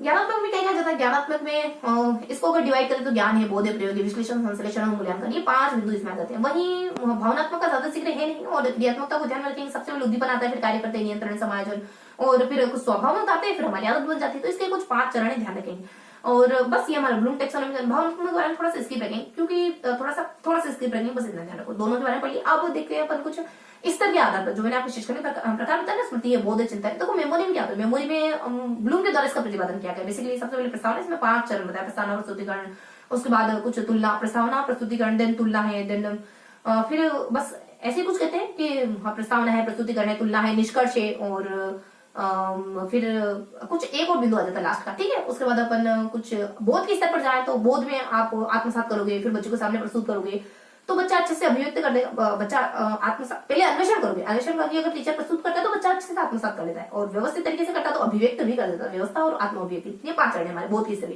उसके बाद चिंतन स्तर के थोड़े हाई है। जैसे आपके सामने समस्या आती है, आप समाधानों को खोजने लग जाते हो। समस्या आना, उपकल्पनाओं का समस्या समाधान, उपकल्पनाओं का निर्माण करना, उन सब में से कोई किसी एक उपकल्पना को चुनना, उसके बाद जो भी चुना उस पे उसका परीक्षण करना, चेक करना कि जो हमने उपकल्पना लागू करी थी वो रिलेवेंट है भी या नहीं, ठीक है। तो ये हमारे 4 चरण हो जाते हैं। इसके अलावा शिक्षण के चर होते हैं, जैसे स्वतंत्र चर हो जाता है, आश्रित चर हो जाता है, और कुछ मध्यस्थ चर हो जाता है, सिलेबस है ना, तो ये चरण हो जाता है। सोपान भी होते हैं। सोपान में कुछ एक ट्रिक होती है, पीएम को से ध्यान रखो, जैसे कि पी से हमारा प्रेजेंट करना, एम से बच्चों को मोटिवेट करना, और सीओ से कंट्रोल करना। और इसमें कहीं बी में इसी ट्रिक में कहीं बीच में ओ भी आता है, जिससे हम ऑर्गेनाइज करना है ना, ध्यान रखेंगे। तो इस तरीके से कुछ हमने चरणों के नाम लिखे है ना, और सोपानों को जाना। चरण तो मैंने सोपान को चरण को बात की जो लेविस के द्वारा इनकी किताब आती कुछ मैनेजमेंट करके, जिसमें ये चरण बताए गए। इसके अलावा देखो अनुदेशन का कॉन्सेप्ट क्या है, शिक्षण का कॉन्सेप्ट क्या है। अनुदेशन शिक्षण में क्या अंतर, देखो अनुदेशन है ना चुपचाप बैठ के पढ़ाई करना होता है, और शिक्षण क्या होता है, टीचर के द्वारा आपको पढ़ाना। तो यहाँ टीचर भी चाहिए, अंतक्रिया भी होती है, ज्ञानात्मक और भावनात्मक दोनों पहलू, ज्ञानात्मक क्रियात्मक दोनों पहलू शामिल होते हैं शिक्षण में। अनुदेशन छोटा एस्पेक्ट है, छोटा पहलू है, तो ये बेसिकली शिक्षण के भीतर ही कहीं समाया हुआ है, इससे ध्यान रखेंगे कि शिक्षण के भीतर ही कॉन्सेप्ट आता है जिसको अनुदेशन कहते हैं। इसमें ना कोई अनुक्रिया की जरूरत होती है, ना टीचर की जरूरत होती है, ना ये भावनात्मक ज्ञानात्मक होता है, एक सीमित कॉन्सेप्ट है। तो इस तरीके से हमने कुछ मोटा मोटे बिंदुओं को जाना। और पता है आपको उद्देश्य लिखने की कुछ विधियां भी होती है। जैसे आप कोई लेसन पढ़ाते हो ना, तो बच्चे के सामने कुछ उद्देश्य रखते हो, तो इन उद्देश्यों को लिखने की कुछ विधियां हो जाती है। एक तो सामान्य और विशिष्ट कैटेगरी में लिख सकते हो, एक भावनात्मक ज्ञानात्मक क्रियात्मक में लिख सकते हो। तो ये किन विद्वानों के द्वारा बताया गया, ये भी हमको पता रखना है ना, मतलब पता करना होना चाहिए। तो इस तरीके से हमने कुछ कितने 5 से 7 कॉन्सेप्ट देखे ना, उनको थोड़ा सा नोट डाउन करेंगे ताकि आपकी चीजें ताकि आपके माइंड में चीजें बनी रहे, ठीक है। देखो गांधी जी कहते हैं कि सीखने में 3H का नियम काम करता है, हेड, हार्ट और हैंड, और बाद में उन्होंने हेल्थ भी जोड़ दिया था। हेल्थ इन सबसे मिलकर ही तो बनी होती है, जो हमने डिस्कस करा। तो अगर ये तीनों चीजें एक्टिव है ना, तो आप अच्छे से सीखोगे। हेड अगर आप कॉन्शियसली वहां हो तो, हार्ट आप इमेजिनेशन मतलब पूरे दिल से जुड़े, हैंड आपका हाथ लिखने का काम कर रहा है, तो आपकी मेमोरी में सारी चीजें बहुत ही व्यवस्थित तरीके से। कोशिश करो कि एक रफ पेज लेके बैठो और थोड़ी थोड़ी बातें लिखते जाओ, ठीक है। अब ताकि है ना, जब आप उठो सेशन लेने के बाद तो ये लगे कि आपने कुछ सीखा है। कुछ पेज में एक आधा पन्ना भरा हुआ दिखेगा ना, तो महसूस होगा कि इस पूरे सेशन में कुछ तो लिया है। क्योंकि देखो हम कहते हैं ना, बच्चे कैसे कहते हैं, बस थोड़ा पढ़ेंगे, मतलब बस 15 मिनट होने वाले इसके लिए, क्योंकि अगर थोड़ा सा बाउंड्री में चलेंगे तो चीजें बहुत बेहतरीन तरीके से होगी। तो बच्चे क्या कहते हैं, टीचर को जानता था कि हमें होमवर्क लिखने के लिए मत दो, याद करने के लिए दो। हम भी इसे कहते थे, आप भी इसे कहते थे, लेकिन टीचर जानता है, क्योंकि वो साइकोलॉजी पढ़ के है, कि जब आप छुट्टियों की बात, दीपावली की 15 दिन की छुट्टी की बात आओगे और आपको कुछ नहीं दिखेगा इतने दिनों में कि आपने कुछ नहीं करा, है ना, मतलब कॉपी के पन्ने जब हमें 10-15 पेज भरे हुए दिखते तो आत्मसंतोष फील होता है कि कुछ तो करा है इन छुट्टियों में। और जब लास्ट डे होता है ना, तो इतना ये फील होता है कि इतने 10-15 दिन की छुट्टी में मैंने ये कॉपी भर दी, है ना। और सिर्फ याद करने का होता था, तो याद करने का तो कोई करता नहीं प्रॉपरली, छोटे बच्चे तो नहीं करते, वैसे बड़े हो जाते शुरू। तो 12th के बच्चे तो बस याद करने का कह देते हैं और होमवर्क से बचने की कोशिश करते हैं। लेकिन टीचर अच्छे से जानता है साइकोलॉजी कि जब बच्चे इतने दिन की छुट्टी के बाद स्कूल आएंगे तो कुछ तो ऐसा होना चाहिए कि हाँ हमने ये करा, ताकि टीचर को भी संतोष मिले और बच्चों को भी आत्मसंतोष मिले, ठीक है। क्योंकि हम शुरुआत में आया करने में जरूर करते हैं, लेकिन जब हमें पूरी कॉपी भरी होती थी ना हमारे हाथों से लिखी, तो संतोष फील होता है कि चलो कुछ तो करा है, ठीक है। तो इस तरीके से अपन देखेंगे अधिगम शिक्षा मनोविज्ञान का अर्थक्षेत्र, कुछ जैसी बातें हुई मैंने, अब यहाँ जाते हैं। तो हमने क्या क्या टॉपिक देखे, हमने देखा कि शिक्षण प्रक्रिया, शिक्षण अधिगम की प्रक्रिया, शिक्षण अधिगम प्रक्रिया के बारे में जाना। अब बस नोट डाउन करेंगे, बहुत ज्यादा डिस्कस नहीं करेंगे। शिक्षण अधिगम प्रक्रिया के बारे में हमने जाना, हमने सूक्ष्म शिक्षण को पढ़ा, सूक्ष्म शिक्षण क्या होता है, ठीक है। हमने इसके बाद हमने विद्यालय की परिभाषाओं को पढ़ा, अलग अलग विद्यालय की अलग अलग परिभाषाएं देखी ना हमने। इसके बाद हमने कुछ ज्ञानात्मक यानी ब्लूम टैक्सोनॉमी के बारे में पढ़ा, ब्लूम टैक्सोनॉमी। उसके बाद हमने स्तर के आधार पर शिक्षण के प्रकार देखे, स्तर के आधार पर शिक्षण के प्रकार, शिक्षण के अलग अलग प्रकार होते हैं, प्रणाली के आधार पर एक तंत्र, लोकतंत्र है, स्वरूप के आधार पर निदान है, उपचार है और वर्णनात्मक है। तो स्तर के आधार पर हमें शिक्षण के प्रकार कितने होते हैं ये जाना, ठीक। इसके बाद हमने हल्का सा और जाना, जिसमें अपन कहते थे कि इसके बाद हमने शिक्षण में और शिक्षण के चर जाने, शिक्षण के चर क्या होते हैं, वो स्वतंत्र, मध्य स्तर और आश्रित चर। शिक्षण के सोपान क्या होते हैं ये हमने जाना, शिक्षण के सोपानों को हमने जाना। शिक्षण के सोपान अगर आपको पीडीएफ चाहिए ना, तो टेलीग्राम ग्रुप ज्वाइन करो, आपको इस बुक की पीडीएफ मिल जाएगी, ठीक है। अब इसके अलावा हमने कुछ सोपान वगैरह देख ली, और क्या देखा हमने, बस इतना ही देखा मोटा मोटी हमने देखी। शिक्षण अधिगम प्रक्रिया क्या हो जाती है, उसके बाद शिक्षण सूक्ष्म शिक्षण क्या हो जाता है, उसके बाद विद्यालय की परिभाषा, ब्लूम टैक्सोनॉमी क्या है, शिक्षण के आधार पर कुछ स्तर के आधार पर स्तर के आधार पर शिक्षण को कितने भागों में बांटा जा सकता है, शिक्षण के सोपान और शिक्षण के, अच्छा ये सोपान लिखा हो, शिक्षण के चर, ठीक है। तो इस तरीके से हमने कुछ मोटा मोटी परिभाषा को जाना। इसके अलावा और कुछ और बच जाता है तो उसको देख लेते हैं। शिक्षण के विशिष्ट उद्देश्य, देखो ये भी ध्यान रखोगे, शिक्षण के विशिष्ट उद्देश्य, इसमें आपको क्या जाना है, कोई विशिष्ट उद्देश्य वो नहीं है कि आप सरल साधन की ओर, निगमन साधन की ओर, आगमन से निगमन की ओर, प्रत्यक्ष से प्रमाण की ओर, वो नहीं है, थोड़े से यूनिक है। विशिष्ट उद्देश्य का विशिष्ट सिद्धांत, बेसिकली शिक्षण के विशिष्ट सिद्धांत। देखो शिक्षण के विशिष्ट सिद्धांत में कौन कौन से सिद्धांत आते हैं, अलग अलग, थोड़ी ये फैक्चुअल बातें, इनको हमको एज इट इज याद करना। तो देखो फैक्चुअल बातों से फैक्चुअल जानकारी से, नॉलेज से भागना नहीं चाहिए, क्योंकि देखो अगर चीजें समझ आ रही है तो हर कोई याद कर लेगा, हर कोई बच्चा जब तक कॉन्सेप्ट क्लियर होता है तब तक तो टिका रहता है। लेकिन जब बात आती है याद करने की या फिर फैक्ट्स को थोड़ा ध्यान रखने की, तब हमको ऐसा लगता है कि पता नहीं इतने सारे फैक्ट क्यों इसमें, है ना। तो वही तो बात आपको याद करनी है, तो उनसे भागना नहीं, क्योंकि चाणक्य खुद कहते हैं कि एक अच्छे अधिगम में स्मृति तो चाहिए ही चाहिए, ठीक है। तो इस तरीके से शिक्षण के सिद्धांत होते हैं ना, वो बेसिकली एक कुछ देखो इस तरीके के होते हैं, मनोगति के सिद्धांत हो जाता है, गणितीय का सिद्धांत हो जाता है, ज्ञानात्मक सिद्धांत हो जाते हैं, और कुछ प्रारंभिक सिद्धांत हो जाता है, शिक्षक सिद्धांत हो जाता है। ये कुछ सिद्धांत है, एज इट इज नाम ध्यान रखोगे। इनसे कुछ विद्वान जुड़े हैं, अभी उनका डिस्कस नहीं करेंगे, उनके बारे में डिस्कस नहीं करेंगे। तो ये सारी बातें तो हमने देख ली। अब थोड़ा सा नोट डाउन करेंगे कि हमने क्या क्या जाना है, ओके। तो थोड़ा सा इसको नोट डाउन भी करेंगे। तो शिक्षण अधिगम प्रक्रिया की हमने जो परिभाषा देखी क्या क्या थी, अब एक एक बिंदु को लेकर थोड़ा सा नोट डाउन करते चलते, ताकि हमको पता रहे कि हमने ये देखा है ना, की पॉइंट लिखेंगे अपन। शिक्षण अधिगम की परिभाषा देखी ना, पहला बिंदु तो हमने शिक्षण, तो चलो 5 मिनट थोड़ा सा देख लेते हैं शिक्षण अधिगम की जो भी परिभाषा देखी उसको थोड़ा सा देख लेते हैं। शिक्षण अधिगम प्रक्रिया की मैंने जो परिभाषा बताई ना, ध्यान सुनो। तो हमारे मोंटे एक होता है, एक मैकडूगल करके, एक होते हैं अपने क्लार्क करके। क्लार्क ने क्या कहा, शिक्षण व्यवहार में वांछित परिवर्तन हो जाता है। वही एक दो और परिभाषा थी, जो भी सामान्य परिभाषा क्या है शिक्षण की, वांछित मतलब व्यवहार में परिवर्तन है तो परिभाषा। इसके अलावा देखो आ जाते हैं एक रायंस आ जाते हैं, रायंस ये दिशा निर्देश कहते हैं, रायंस आ जाते हैं दिशा निर्देश कहते हैं। वहीं अपने एक गिलबर्ट वगैरह आ जाते हैं, ये मार्गदर्शन कहते हैं, शिक्षक इस प्रोसेस को। वही एक बुक आ जाती है इंसाइक्लोपीडिया करके, इंसाइक्लोपीडिया की बुक आती है, उसके द्वारा कहा जाता है ज्ञान कौशल और ये सब अर्जित करना। और उत्सुक जब आपको उद्देश्य पता चल जाता है ना, कि इससे आपको देश के बारे में पता चल जाएगा, देश की पॉलिटी के बारे में पता चलेगा। अगर आप राजनीतिक ज्ञान पढ़ोगे तो देश की पॉलिटी के बारे में, संसद के बारे में, विधानसभा के बारे में, राज्यसभा के बारे में, है ना, विधायक के बारे में, सबके बारे में पता चलेगा, कैसे बात करते हैं, कैसे काम करते हैं, तो आप उत्सुक हो जाओगे उसको जानने के लिए। तो ये हमारी कुछ बेसिक से परिभाषा थी। और इस तरीके से देखो यहाँ क्लार्क के द्वारा ये मैंने वांछित व्यवहार में परिवर्तन क्या ध्यान रखोगे, देखो क्लार्क के द्वारा व्यवहार में परिवर्तन कर जाता है, उसने व्यवहार में परिवर्तन, उसने सोचा मैं छोटी जॉब नहीं करूंगा, क्लर्क की जॉब नहीं करूंगा, कोई बड़ी जॉब लेनी। वही राय करते देखो, राय दी ने, राय दो के थोड़ा मानेगा लेकिन ऑर्डर कोई नहीं मानेगा। तो ये ना कुछ दिशा निर्देश कहते हैं, दिशा निर्देश ऑर्डर। अब बर्ड के द्वारा कहा जाता है, बर्ड को ना अपना घर का पता करने के लिए गूगल मैप की जरूरत नहीं होती, बर्ड का ध्यान रखोगे मार्ग ढूंढने के लिए मार्गदर्शन। बुक का ध्यान रखोगे ज्ञान कौशल अभिरुचि, ये सारी बातें भारी भरकम शब्द, ज्ञान कौशल अभिरुचि है ना, इंटरेस्ट रुचि अभिरुचि का। तो ये भारी भरकम शब्द कहाँ देखते हैं, बोलते हैं किताबों में देखते हैं। उत्सुकता किसने कहा, स्मिथ ने कहा। कोई मिथ मैं आपको कहती हूँ, ध्यान सुनना, किसी को बताना नहीं, कोई बात नहीं कही मैं आपको, बस इतना कहा। आप बहुत उत्सुक हो जाओगे, बहुत क्यूरियस हो जाओगे उस बात को जाने। ये बेसिक परिभाषा है, प्रक्रिया है ना। उसके बाद हमने सूक्ष्म शिक्षण के बारे में जाना था। सूक्ष्म शिक्षण हमारा 1963 में आता है ना, ये हमारा दूसरा पॉइंट हो जाता है। तो सूक्ष्म शिक्षण के बारे में देखा 1963 में स्टैनफोर्ड विश्वविद्यालय में आया था। कुछ एबीसी विद्वान आ जाते हैं, उनके द्वारा ये एबीसी एबीए ध्यान रखोगे ना, एलिन कुछ एलिसन है और ब्रुश है और एलन है, ये सब ध्यान रखोगे। उसके बाद विद्यालय की अलग अलग परिभाषा आ जाती है, जो मैंने आपको बताया। तो एक आ जाता है हमारे नन करके, जिसने अंग का है, नन अंग, ऐसे ध्यान रखोगे। और मतलब अंग कहा है किसी ने कहा है कि विशिष्ट माहौल, ये डीवी ने कहा है, और किसी ने कहा है चार दीवारी, ये भी डीवी ने कहा है। कोई कहता है कि विद्यालय बहुत ज्यादा जरूरी है, चाहे संसद भवन हो ना हो, ये बालकृष्ण के द्वारा कहा जाता है।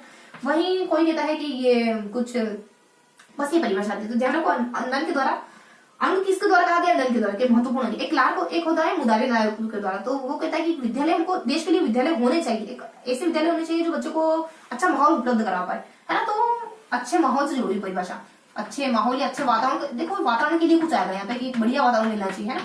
एक अच्छा माहौल उपलब्ध कराता है, एक अच्छा वातावरण, अच्छा के लिए कुछ और शब्द आएगा पर्टिकुलरली, तो इसे ध्यान रखेंगे। मुदा दादाजी ने कहा ना, दादाजी अच्छा वातावरण, जहाँ पे बड़े बूढ़े होते हैं वहाँ माहौल अच्छा रहता है घर का, ठीक है। तो ये नन के द्वारा क्या कहा जाता है, अंग कहा जाता है। वही ये क्या लिखा आपने कि अपनी चार दीवारी किसके द्वारा, डीवी के द्वारा। टीवी कहा लिखी जाती है, चार दीवारी। विशिष्ट वातावरण, जहाँ टीवी होती है वहाँ माहौल फिजाई अलग बन जाती है ना, मतलब कुछ चलता है फिल्मों के लिए। तो यहाँ कुछ कहा जाता है कि विद्यालय बहुत ज्यादा जरूरी, बालकृष्ण बालगुण कहा भाई जरूरी। एक आदत है हमारी कि जो अच्छे लोगों के द्वारा बनाए जाते हैं और जहाँ पर अच्छे बच्चे बनते हैं, ठीक है। इस तरीके की परिभाषा भी XYZ बढ़िया परिभाषा किसी ने दी है, ध्यान रखिएगा थोड़ा सा।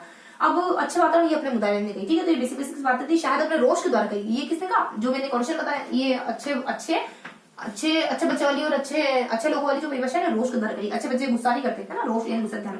तो ये कुछ बेसिक बेसिक बातें, थोड़ा सा 5 मिनट और देख लेते हैं, उसके बाद अपन अगला चैप्टर पढ़ेंगे। तो ये हमें कुछ परिभाषा वगैरह जान ली। अब थोड़ा सा अपन ब्लूम टैक्सोनॉमी के बारे में जान लेंगे। तो ब्लूम टैक्सोनॉमी के बारे में पढ़ लेते हैं। तो ब्लूम टैक्सोनॉमी ने ज्ञानात्मक भावनात्मक बताया था। ज्ञानात्मक क्या सोपान होते हैं, भावनात्मक क्या होता है, भावनात्मक थोड़ा सा भी नहीं दिखेंगे और क्रियात्मक देखेंगे। तो क्रियात्मक देख लेते हैं। सबसे पहले क्या आता है कि आप उद्दीपन वगैरह आ जाता है, उस पर कार्य करने लग जाते हो, उसको नियोजित करते हो, उसको समायोजित करते हो और फिर अपने व्यवहार में उतारते हो और फिर आदत का निर्माण कर लेते हो। ये 5 स्टेप ध्यान रखेंगे। उसके बाद पहला क्या आ जाता है, पहले में कुछ ज्ञानात्मक आ जाता है। ज्ञानात्मक ज्ञान है, बोध है, प्रयोग है। ज्ञानात्मक में देखेंगे ज्ञानात्मक क्या क्या चरण होते हैं। तो जैसे कि इसमें हो जाता है कुछ ज्ञानात्मक, कुछ ज्ञान, ये बेसिकली मैं आपको बता रही हूँ कि ये ज्ञानात्मक है, भावनात्मक है, क्रियात्मक है, ठीक है। तो ये हमने ज्ञानात्मक में ज्ञान है, बोध है, प्रयोग है, ज्ञान है, बोध है, प्रयोग, विश्लेषण, संश्लेषण, मूल्यांकन, हाँ बेसिकली ये पद होते हैं। तो ज्ञानात्मक में क्या क्या हो जाता है, एक तो ज्ञान आ जाता है, बोध आ जाता है, फिर अपने प्रयोग वगैरह आ जाता है, फिर अपने विश्लेषण वगैरह आ जाता है, फिर संश्लेषण वगैरह आ जाता है, देन मूल्यांकन वगैरह आ जाता है।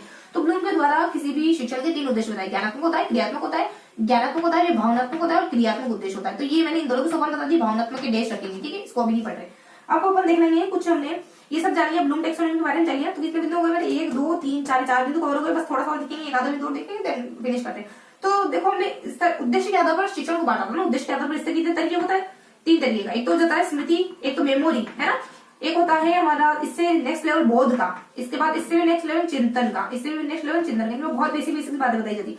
इसका प्रतिपादन किसने किया, इसका किसने किया, इसका किसने किया, तो ये करने वाले अपने ब्लूम महोदय, और ये कुछ मोरिसन है, और ये बेसिकली कुछ हंट वगैरह आ जाते हैं, ठीक है। तो ये अपने ब्लूम आ जाते हैं, ये मोरिसन आ जाते हैं, ये हंट आ जाते हैं। इस तरीके ध्यान रखो।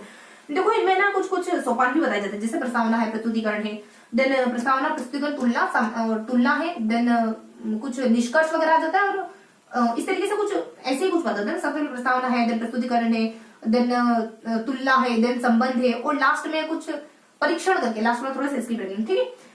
अब यहाँ अपने चिंतन में क्या होते हैं, देखो बोध में क्या होते हैं, बोध में आप बोध की सोपान क्या हो सकते हैं, चरण क्या हो सकते हैं, जैसे कि आप बस फिनिश करें। बोध में क्या होता है कि आप समझते हो और उसको आप प्रस्तुत करते हो, अन्वेषण करके बच्चों को सामने प्रस्तुत करोगे तो बच्चे आत्मसात कर लेंगे, और व्यवस्थित तरीके से करोगे तो अभिव्यक्त भी कर देंगे। तो इस तरीके से कुछ पद।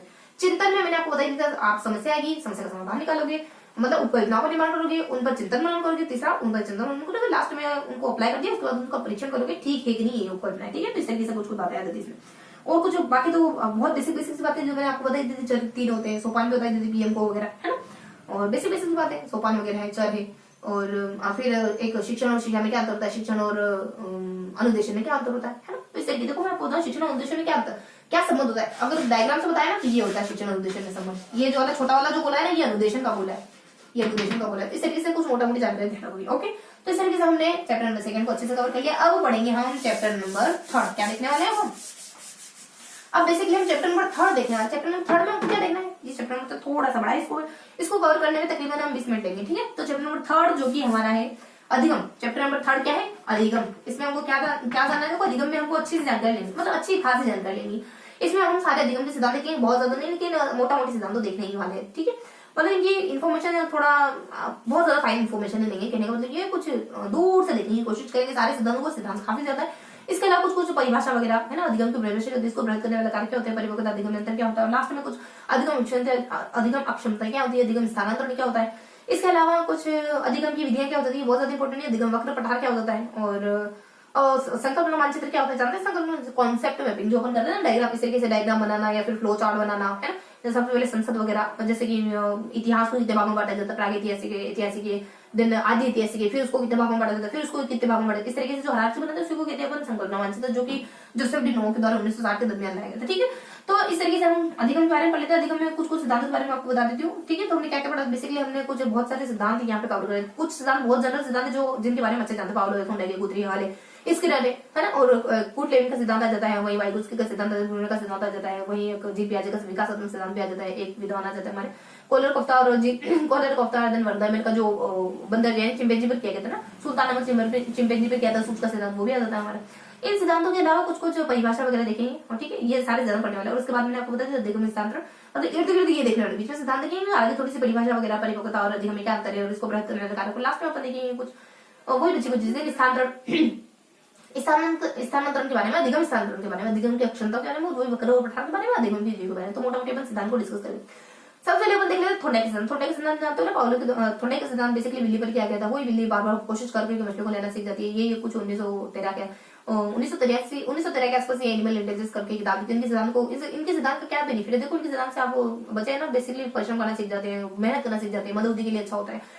और इस तरीके के गणित वगैरह विज्ञान वगैरह, क्योंकि उसमें बहुत ज्यादा मेहनत परिश्रम वगैरह सीख जाते हैं, परिश्रम का सिद्धांत होता है। ये सारी बातें इनकी शिक्षा में उपयोगी है। खराब बात क्या है, देखो बहुत ज्यादा यांत्रिक होता है, मशीनी होता है, कोई करना नहीं चाहता है बार बार कोशिश, है ना, एक ही बार में सब पाना चाह रहे होते हैं। देखो लेकिन गलत अभ्यास है, ठीक है, लेकिन फिर भी थोड़ा हमें दिमाग लगा कि एक दो बार करने की कोशिश करनी चाहिए। ठीक है, तो इस तरीके से इसके सिद्धांत की उपयोगिता और कुछ बुरी बातें हो जाती है। इसके सिद्धांत के बहुत सारे नाम है, परिश्रम वगैरह कह देते हैं, श्रम वगैरह कह देते हैं, कुछ आवृत्ति वगैरह भी कह देते हैं, और उसके बाद उद्दीपक अनुक्रिया का सिद्धांत भी कह देते हैं। कुछ बेसिक बेसिक का नाम ध्यान रखेंगे, और इसके अलावा कुछ बस इतना ही देखना था। इसकी शिक्षा में उपयोगिता क्या, खराब बातें क्या, अच्छी बातें, और किस पर प्रयोग वगैरह करा गया था, कौन सी किताब इनके द्वारा लिखी गई थी, और इनके सिद्धांत के उपनाम क्या, ये सब जाना है थोंडाई के सिद्धांत। अब देखो पाउलो का सिद्धांत क्या था। पाउलो का सिद्धांत वही कुत्ते के द्वारा घंटी बजाना, फिर लाल गिरना, ये सब पाउलो के सिद्धांत है। पाउलो के सिद्धांत के बहुत सारे उपनाम है, जैसे कि अपने स्टिमुलस, वो उद्दीपक अनुक्रिया का सिद्धांत है, प्रतिबद्धता का सिद्धांत है, और साहचर्य का सिद्धांत वगैरह आ जाता है, क्लासिकल सिद्धांत आ जाता है, और प्राचीन सिद्धांत आ जाता है, शास्त्रीय सिद्धांत आ जाता है। ये सारे शास्त्रीय सिद्धांत लगे।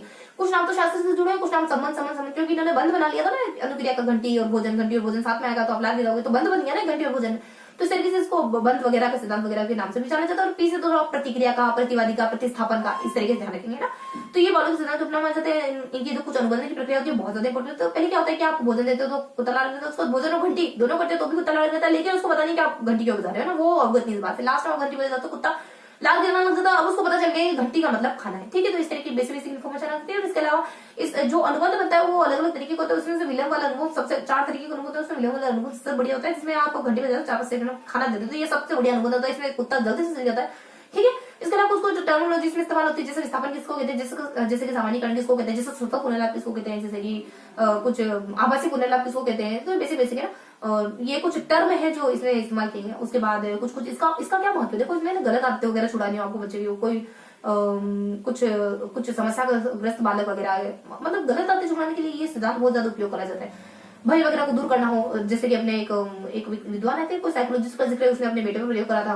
कुत्ते से डरना सिखा दिया था, कुत्ते से डर फिर भगा भी दिया था ना, मतलब दोनों ही काम कर दिए थे उसे, कुत्ते से नहीं एक्चुअली खरगोश से। तो ये कुछ इसके सिद्धांत की अच्छी बातें आ जाती है। इसके सिद्धांत की कमियां ऐसे कुछ है नहीं। तो ये हमारा पाउलो का सिद्धांत था बेसिकली। ठीक, तो इसकी क्या अच्छी बातें हो जाती है, इसकी अनुबंध की प्रक्रिया क्या होती है, इसके उपनाम क्या हो जाते हैं, पाउलो गोचर की किताबों भी माने जाते हैं। और इसके अलावा इनके सिद्धांत में कौन कौन से टर्म इस्तेमाल होते हैं, कौन कौन से शब्दों का इस्तेमाल होता है, ये हमने बेसिक बता दिया। अब देख लेते हैं अपन कुछ इसके नाम जानते हैं ना, चूहों के ऊपर प्रयोग करें, कबूतर और चूहों दोनों के ऊपर प्रयोग किताबें लिखते हैं, ऑर्गेनिज्म करके किताब लिखते हैं, कुछ ह्यूमन बिहेवियर करके किताब लिखते हैं। इनके सिद्धांत के बहुत सारे अपनाम होते हैं, जिसको अपन अलग अलग नामों से जानते हैं। कोई कहते हैं नैमित्तिक का सिद्धांत है, कोई संबंध अनुक्रिया का, कुछ क्रिया प्रतिक्रिया का सिद्धांत वगैरह आ जाता है। आरएस थ्योरी क्योंकि ये इसके पहले होते थे, पहले ऐसे शख्स थे साइकोलॉजिस्ट जो कहते हैं कि आपको पहले आपको काम करना होगा, तब जाके आपको इनाम दिया जाएगा। आपके सामने पहले से कोई उद्दीपक नहीं हो, पहले काम करो, उसके बाद आपको कुछ मोटिव दिया जाएगा। इनको है ना किसी पर्टिकुलरली स्पेस पर ले जाना था कबूतर को, तो वहां पे दाना है, लेकिन उसको कबूतर को पता नहीं कि यहाँ दाना है, तो वो धीरे धीरे करके दाना डालते वहां तक ले जाते हैं। यहाँ दाना डालते, पहले उसको चोच मारनी होती है, फिर दाना मिलता है, फिर चोच मारते दाना मिलता है, ऐसे करते करते अल्टीमेट गोल तक पहुंचा देते। और इसके अलावा बस, तो इसके लिए इस वजह से कहते हैं कि पहले आपको क्रिया करनी होती है और उसके बाद आपको कुछ मिलता है। तो इस तरीके से इसको शेपिंग कहते हैं। उसने इसके लिए महोदय ने शेप दे दिया ना, कबूतर के व्यवहार को एक पर्टिकुलर शेप दे दिया, ये यहाँ से यहाँ तक ले जाए, तो इसको शेपिंग वगैरह कहते हैं। वंचना टर्म का इस्तेमाल भी किया जाता है, जब तक काम नहीं करे तब तक उसको इनाम मत दो, तो वंचना आ जाता है। ये कहते हैं कि पुनर्वलन देखो हाँ पाओलो, इसमें मैं आपको बता दूं कि एक वृत्त्यात्मक और मतलब दो तरीके के इसमें उद्दीपक हो सकते हैं, नकारात्मक और स्वीकारात्मक। मान लो उसको भोजन मिला सकारात्मक है, वहीं अगर बिजली का झटका दिया जाता तो नकारात्मक हो जाता। इसको वृत्ति और टेक्निकल नाम भी इनके कुछ थोड़ा सा मिस हो रहा है। अब ध्यान रखें स्किनर का मैं कह रही थी ना, स्किनर ने पुनर्बल दो तरह के बताए, सतत है आंशिक है। और सतत में भी इसमें ना आंशिक पुनर्बल ज्यादा अच्छा होता है, जो कभी कभी मतलब बीच बीच में दिया जाता है, उसमें भी दो तरीके हो सकते हैं, अंतराल वाला हो सकता है, अनुपात वाला हो सकता है। अंतराल वाला सबसे बढ़िया है, वो भी अंतराल वाला भी कौन सा जो पता नहीं हो तो परिवर्त अंतराल वाला पुनर्बल सबसे बढ़िया होता है। ठीक है, तो ये कुछ पुनर्बल के बारे में जानकारी थी। इसके अलावा स्किनर महोदय कहते थे कि स्किनर का जो सिद्धांत है, देखो कोई रिमोट है, टीवी है, मोबाइल है, ये सब चलाना सीखना हो तो स्किनर का सिद्धांत बहुत अच्छा होता है। भाषा वगैरह सीखने, भाषा पे तो पाउलो का सिद्धांत भी ठीक है, लेकिन भाषा शब्द भंडार सीखना हो तो स्किनर का सिद्धांत बहुत अच्छा माना जाता है। तो ये कुछ बेसिक इन्फॉर्मेशन थी। और स्किनर के सिद्धांत में क्या बातें आ जाती थी, तो बस ये मेनली स्किनर के सिद्धांत के बारे में बताई दिया। स्किनर के सिद्धांत के बारे में यही सारी बातें आ जाती थी। स्किनर के सिद्धांत की उपयोगिता क्या है, इसकी खराब बात क्या है, ये भी यांत्रिकता है ना, तो ये इसकी उपयोगिता क्या है, कुछ डिमेरिट्स वगैरह क्या जाती है, किस पर प्रयोग क्या था और कैसा क्या प्रयोग था, और किताबें वगैरह क्या थी और क्या इनके उपनाम थे। और इसके अलावा कुछ इस तरीके से हमने मोटा मोटी जानकारी स्किनर के सिद्धांत के बारे में लेते हैं, पाउलो तुमने स्किनर। उसके बाद थोड़ा सा गुथ्री का सिद्धांत है। गुथ्री का सिद्धांत ऐसा है कि वो कहता है कि एक ही बार में बच्चा सीख लेता है, उसको बार बार करने की जरूरत नहीं होती। ये सबसे यूनिक थे, ये कहने वाले पहले शब्द साइकोलॉजी जो ऐसा कह रहे हैं कि एक ही बार में बच्चा सीख लेता है, कोई आपको स्टिमुलस देने की जरूरत नहीं बार बार। उसके बाद ये कहते हैं कि कोई भी आदत 3 बार में 3 तरीके से सीखे, सीमा है, बस इसको थोड़ा सा नोट डाउन करेंगे देन फिनिश करेंगे अपन। ठीक है, तो कोई भी आदत 3 तरीके से मिटाई जा सकती है बुरी आदत, जैसे कि एक सीमा हो जाती है, एक परस्पर विरोधी थकान होती है। किसी को माचिस जलाने की आदत थी, इतनी माचिस से ढेर कर दिया, जलाओ, जब तक थकोगे नहीं तब तक जलाते रहो, तो उसको फिर उसको लगा के बेकार है क्या बर्बाद जाना, तो इस तरीके से उसने आदत छोड़ी। तो ये गुथरी महोदय का आदत उसकी कहते थे कि आप ना समाज से कुछ सीखते हो, मोर नॉलेजेबल आपको आता है ठीक है, लेकिन आपको नहीं आता है वो दूसरा सीखते हो, जो दूसरा सिखाने वाला शख्स है वो मोर नॉलेजेबल अदर्स कहलाता है। जो चीज वो सिखा रहा है, जो जिस मतलब जो हेल्प वो कर रहा है, आपकी जो हेल्प वो कर रहा है, उसी को हम स्केप फोल्डिंग कहते हैं। मान लो आपको नोट्स लेने का, उसने नोट्स प्रोवाइड करवा दिए XYZ ने, तो नोट्स को आप स्केप फोल्डिंग कहोगे, जो नोट्स प्रोवाइड करवा रहा है उसको मोर नॉलेजेबल अदर कहोगे। और आपका नोट्स लेना ZPD कहलाएगा, यानी जोन ऑफ प्रॉक्सिमल लेवल। आप पढ़ सकते थे लेकिन आप इस दायरे से बाहर आपको चीजें समझ नहीं आती थी, वो आपकी समीपस्थ विकास का एरिया था, मतलब समीप था विकास का, लेकिन आप पहुंच नहीं पा रहे थे, तो किसी ने आपको उंगली बोल के वहां तक वहां का रास्ता दिखा दिया।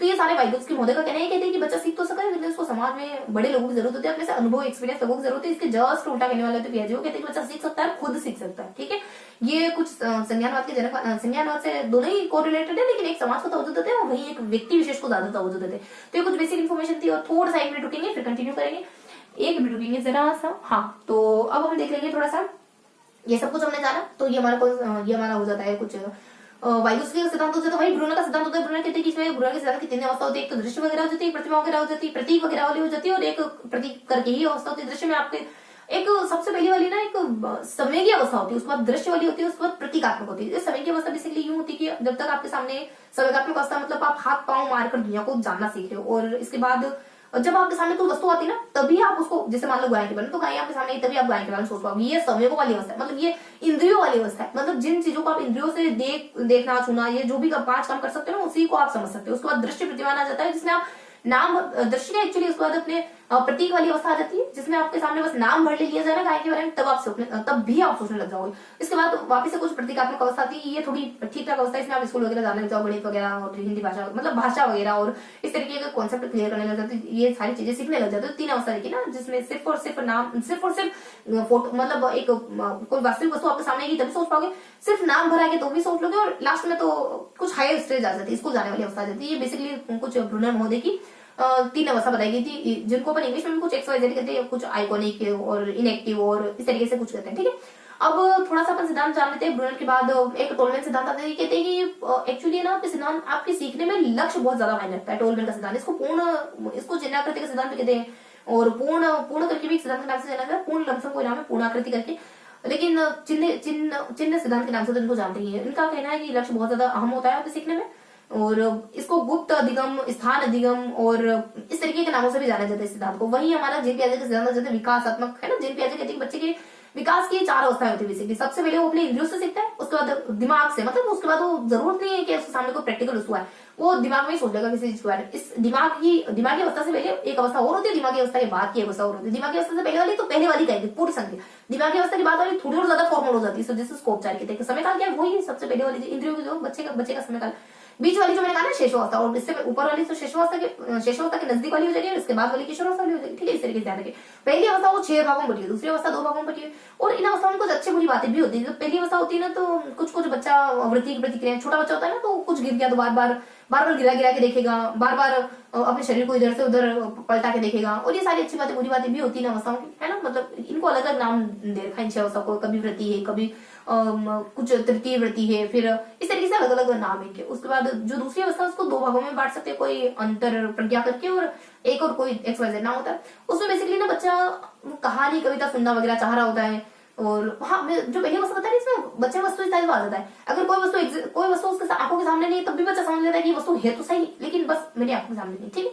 तो इसको वस्तु कहते हैं। पहली अवस्था में बच्चे में आ जाता है जब बच्चा 2 साल का होता है। और इसके बाद जो मैं दूसरी अवस्था बता रही हूँ, इसमें बच्चा कहानी वगैरह सुनना, नाटक वगैरह करना, दूसरों की नकल उतारना, ये सारी बातें पसंद करना लगता है। अकेले बोलने लगेगा, कांच शीशे में निहारने लग जाना, है ना। और अपने आप को बहुत ज्यादा अहम केंद्रित होता है, अपने आप को अहम ब्रह्मास्मि वाला भाव होता है बच्चे में। तो ये कुछ बेसिक इन्फॉर्मेशन हो जाती है दूसरी अवस्था के बारे में। तीसरी अवस्था जाते हैं, स्कूल वगैरह जाने लग जाता है तो पलटन का गुण तो नहीं आता है, जैसे कि स्कूल से आपका घर 6 किलोमीटर तो घर से स्कूल की तरह ये बताने में बच्चा पलटन का गुण तो नहीं आता, लेकिन थोड़ा बहुत भाषा में समझ है, गणित है, थोड़ी बातें आ जाती है ना। जैसे जोड़ घटाओ गुणा भाग थोड़ा बहुत बच्चों को आ ही जाता है, इस अवस्था में आ जाता है, क्योंकि इस अवस्था का समय 7 से 11 के दरमियान का, तो बच्चा इतना सीख जाता है। और बात वाली जो अवस्था होती है उसमें तो बच्चा ये सोचता है कि सब मुझे ही देख रहे, किशोर अवस्था सब मेरी बारे में बात कर रहे हैं। और इसमें अपसाइड जनता तक आ जाता है, क्रिएटिव हो जाता है बच्चा बहुत ज्यादा। तो ये सारी विशेषता हो जाती है चौथे लेवल की। तो ये हमारे विकास में जीन पियाजे का विकास का सिद्धांत। और जीन पियाजे ने बहुत सारी और भी कॉन्सेप्ट दिए, साइकोलॉजी में बहुत योगदान इनका। एक स्कीमा वगैरह आ जाता है, एक अनुकूलन आ जाता है। अनुकूलन बच्चा ज्ञान का निर्माण करता है कैसे आखिर। तो एक होता है आत्मसातीकरण, एक होता है समाजनिक संतुलन। आत्मसातीकरण में आप उनको देख करके तो घोड़ा है, फिर दूसरे से नहीं है कुबड़ वाला घोड़ा, कुछ तो अलग इसमें। लास्ट में कहते हो यार जब भी कुबड़ वाला है घोड़ा कह रहा हूँ, कुबड़ वाला घोड़ा कह रहा हूँ, सब बड़े अतिरिक्त तरीके से देखने मुझे। इसका मतलब कोई नया कॉन्सेप्ट है, इसको हम ऊंट कहेंगे आज से, ठीक है। तो ऊंट लास्ट में बच्चा कहने लग जाता है, तो ये हमारा संतुलन हो जाता है। इस तरीके कुछ कॉन्सेप्ट पियाजे के द्वारा भी। इसके बाद क्या होता है, आपके दिमाग में कोई ज्ञान फीड है ना, उसकी कोई इमेज है, उसका कोई संकल्प ना, मतलब कॉन्सेप्ट बना हुआ आपके माइंड में, उसी को इसके बाद कबूतर को लेकर मैं कबूतर का आपके सामने रखूं तो इमेज बनेगी, एक कॉन्सेप्ट बनेगा, पंख होते हैं, चोंच होती है, उड़ता है, गुटरगु बोलता है। तो इस तरीके से जो कॉन्सेप्ट बना हुआ इसी को स्कीमा कहा जाता है, ठीक है। अब स्कीम्स भी होता है, स्कीमा का पैटर्न मतलब स्कीम्स कॉन्सेप्ट भी पियाजे के द्वारा इस्तेमाल किया गया। तो इस तरीके से हमने सारे सिद्धांत कवर कर लिए लगभग। एक सूचना प्रकरण सिद्धांत होता है, थोड़ा सा नाम भर ध्यान रखेंगे, ये शिवरन और एटकिंसन के द्वारा दिया गया, बस नाम भर ध्यान रखेंगे। इसके बाद कुछ और कूट लेन का सिद्धांत आ जाता है। कूट लेन का सिद्धांत वाला ये कहता है एक्चुअली कि आप मानव का जो व्यवहार होता है ना, वो उसके व्यवहार जो होता है वो हमारे ही मानव का और उसके एटमोस्फेयर का क्रॉस होता है, बस ये इनके द्वारा कहा जाता है। और ये क्षेत्रीय सिद्धांत के नाम से भी जाना जाता है। जीवन दायरा, वेक्टर से, और कुछ ऐसे जो टर्म है ना, ये इनके द्वारा इस्तेमाल किए, जीवन दायरा, कैरेक्टर से, टोपोलॉजी, ये सब कूट लेन के द्वारा इस्तेमाल किए गए। वहीं एक सिद्धांत तो मैंने आपके सामने हल्का सिद्धांत डिस्कस नहीं किया, हल्का सिद्धांत डिस्कस कर लेते हैं। बहुत यूनिक सा सिद्धांत देखो, हल्का जो सिद्धांत है ना उसमें 133 प्रमेय है और 17 उपनियम है, और गणित से इसका संबंध ज्यादा माना जाता है। और ये मतलब गणितीय, जब भी गणितीय सिद्धांत कहीं बात है ना, गणितीय प्रायोगिक गणित या विज्ञान ऐसा कुछ, तो हल्के सिद्धांत का जिक्र करेंगे, ठीक है। बहुत ज्यादा तो इसके बारे में बहुत ज्यादा देखो, ये कहते हैं कि कुछ बी इंटू एच करके कुछ कहते हैं, ये एक सूत्र इनके द्वारा भी दिया जाता है। तो SOR करके कॉन्सेप्ट भी इन्हीं के द्वारा दिया गया। बहुत ज्यादा हल पे अपन डिस्कस नहीं करेंगे, ठीक है। बहुत ज्यादा इन्फॉर्मेशन इनके बारे में मिलती है, तो ऐसी जो हम बहुत ज्यादा समझ नहीं पाते। अब कुछ और बातें आ जाती हैं। इस तरीके से हमने थॉर्नडाइक है, पाउलो पियाजे, हल है, गुथरी है, और गुथरी के बारे में देखा ना, उसके बाद टोलमैन का सिद्धांत देखा, ब्रूनर का देखा, वाइगोत्स्की का देखा। तो इस तरीके से हमने मोटा मोटी सारे सिद्धांत को कवर कर लिया, ठीक है। अब वो थोड़ा सा नोट डाउन कर लेते हैं। अब वो परिभाषा देख लो। देखो परिभाषा सीखना क्या होता है, अधिगम क्या होता है, व्यवहार के कारण व्यवहार में सीखना होता है, और अनुभव ज्ञान कौशल के कारण सीखना, व्यवहार में सीखना अधिगम होता है। और कुछ इस तरीके कुछ परिभाषा आती है ना सीखने को लेकर के। सीखना आदत का निर्माण पाउलो के द्वारा कहा जाता है। थॉर्नडाइक भी ऐसे कुछ उद्दीपन करके परिभाषा देते हैं सीखने के बारे में। वही स्किनर कहता है कि उन्नति की प्रक्रिया है। तो अलग अलग परिभाषा आती है सीखने को लेकर के। अब देखो उसको बहुत सारी चीजें प्रभावित करती है, उसमें से ना अभिप्राय बहुत ज्यादा इंपॉर्टेंट है। स्किनर इसको हाईवे कहा जाता है। परिपक्वता अधिगम में क्या अंतर होता है जानते हो? परिपक्वता बेसिकली आपको ना सिर्फ 20-25 सालों तक चलेगा, जबकि अधिगम ताउन तक चलेगा। ये छोटा कॉन्सेप्ट है परिपक्वता बेसिकली। और परिपक्वता हमारी वंशानुक्रम पर निर्भर करती है, अधिगम वंशानुक्रम से कोई ज्यादा संबंधित है नहीं। वैसे तो संबंधित है लेकिन बहुत ज्यादा नहीं, वातावरण को बहुत ज्यादा प्रभावित होता है अधिगम। तो बेसिक बात है। अधिगम स्थान जानते हो? अधिगम स्थान एक जगह से ज्ञान को दूसरे जगह अप्लाई करना अधिगम स्थान लेता है। ये बेसिकली 3 तरीके का हो सकता है, जैसे कि सकारात्मक, नकारात्मक और शून्य वाला। सकारात्मक में इम्पैक्ट पड़ेगा, ये भी 3 तरीके का होता है, जिसमें हम पार्श्व कहते हैं, द्विपार्श्व कहते हैं, अनुलंब, अनुक्रमिक और समस्तर 5 भाग बांटते हैं। नकारात्मक कोई नहीं, मतलब गलत साइकिल चला रहे हो, फिर ये अपने नाव वगैरह चला दिक्कत क्रिएट करेगा, ये नकारात्मक। और शून्य कोई फर्क नहीं पड़ेगा। तो इस तरीके से स्थान प्रकार कुछ अक्षमताएं भी आ जाती है। ऑटिज्म किसको कहते हैं, और कुछ ADHD किसको कहते हैं, और डिसलेक्सिया, मतलब पढ़ने से आपको पढ़ने से दिक्कत आएगी ना, उसको लेक्सिया कहोगे। जैसे हाइपरलेक्सिया हो गया, लेक्सिया हो गया, और डिसलेक्सिया वगैरह हो गया। और कुछ प्रेक्सिया कहोगे जब लिखने में दिक्कत आएगी, तो डिस्प्रेक्सिया हो गया, अप्रेक्सिया हो गया, अफेजा हो गया, और कुछ ग्राफिया भी कहोगे और प्रेक्सिया भी कहोगे, तो अग्राफिया, डिस्ग्राफिया। और गणित में दिक्कत आएगी तो लेक्सिया भी कहोगे, प्रेक्सिया भी कहोगे, दोनों बातें कहोगे। तो डिस्लेक्सिया वगैरह आ जाएगा, और कुछ डिस्प्रेक्सिया करके है ना, लेक्सिकल, हाँ तो ग्राफिकल कुछ कैलकुलिया लेक्सिकल करके, फिर कैलकुलिया ग्राफिया करके, और डिसकैलकुलिया करके। और अगर आपको बोलने में दिक्कत है ना, अफेजा डिफेजा इस तरीके से कहोगे, है ना। उसके अलावा बहुत सारी और भी अधिगम क्षमता होती है। सैमुअल किर्क है जो व्यक्ति कहते हैं कि आपको पढ़ने लिखने में कोई दिक्कत आ जाती है, यही सबसे पहले कॉन्सेप्ट इन्होंने दिया था कुछ 1961 के दौरान, तो उसी को अधिगम क्षमता कहते हैं। अलग अलग लोगों ने इस पर स्टडी भी करी थी। देखो, स्थायी होती है अधिगम क्षमता, जन्मजात होती है, तंत्रिका तंत्र से जुड़ा हुआ कॉन्सेप्ट है, लेकिन कभी कभी ये भी बताते हैं कि इनमें थोड़ा बहुत संशोधन वगैरह किया जा सकता है। तो मैंने आपको मोटा मोटी वजह बता दी। अब थोड़ा सा इसको बेसिकली अब इसको 5 मिनट में थोड़ा सा नोट डाउन लेते हैं हमने क्या क्या पढ़ा। तो अधिगम वाले चैप्टर में क्या क्या देखा, देखो बहुत सारे सिद्धांत देखा, बहुत भी देखेंगे। सिद्धांत देखिए, कुछ परिभाषा, देखो सिद्धांत आप बीच में देख लेंगे, परिभाषा वगैरह जो जानी वो ऊपर देख लेंगे, और अधिगम क्षमता और अधिगम स्थानांतरण, और इसके अलावा वक्र और पठार को थोड़ा सा डिस्कस कर लेंगे। तो इस तरीके से हमने जो लास्ट में देखा देखो, हमने सबसे पहले थॉर्नडाइक के सिद्धांत को जाना था, है ना। उसके बाद हमने पाउलो के सिद्धांत को देखा था, उसके बाद हमने कुछ स्किनर के सिद्धांत को जाना था, उसके बाद हमने पियाजे के सिद्धांत को पढ़ा था, उसके बाद हमें गुथरी वगैरह आ जाता है, देन ब्रूनर वगैरह आ जाता है, देन वाइगोत्स्की वगैरह आ जाता है, देन कुछ कूट लेविन वगैरह आ जाता है, कूट लेविन का क्षेत्रीय सिद्धांत वगैरह आ जाता है ना। तो इस तरीके से हल का सिद्धांत भी आ जाता है, हल का सिद्धांत भी आ जाता है। इस तरीके से हमने कुछ कुछ सिद्धांतों को जाना, और हमने यहाँ पे देखा अधिगम की परिभाषा क्या होती है। अधिगम की बहुत सारी परिभाषा देखी हमने, 4-5 परिभाषा देखी तकरीबन। अधिगम को बृहत करने वाले कारकों में अभिप्रेरणा बहुत ज्यादा मायने रखती है। उसके बाद अभिप्रेरणा और कुछ परिपक्वता भी सीखी। तो परिपक्वता और अधिगम में क्या, परिपक्वता और अधिगम में क्या अंतर होता है, ये बातें भी हमने जानी। इसके साथ साथ हमने लास्ट में कुछ कुछ अधिगम की अक्षमताएं क्या होती है, अधिगम अक्षमताएं क्या होती है, अधिगम का स्थानांतरण के बारे में बताना ना, एक जगह कुछ अधिगम अक्षमताएं बताती है, स्थानांतरण बताती है।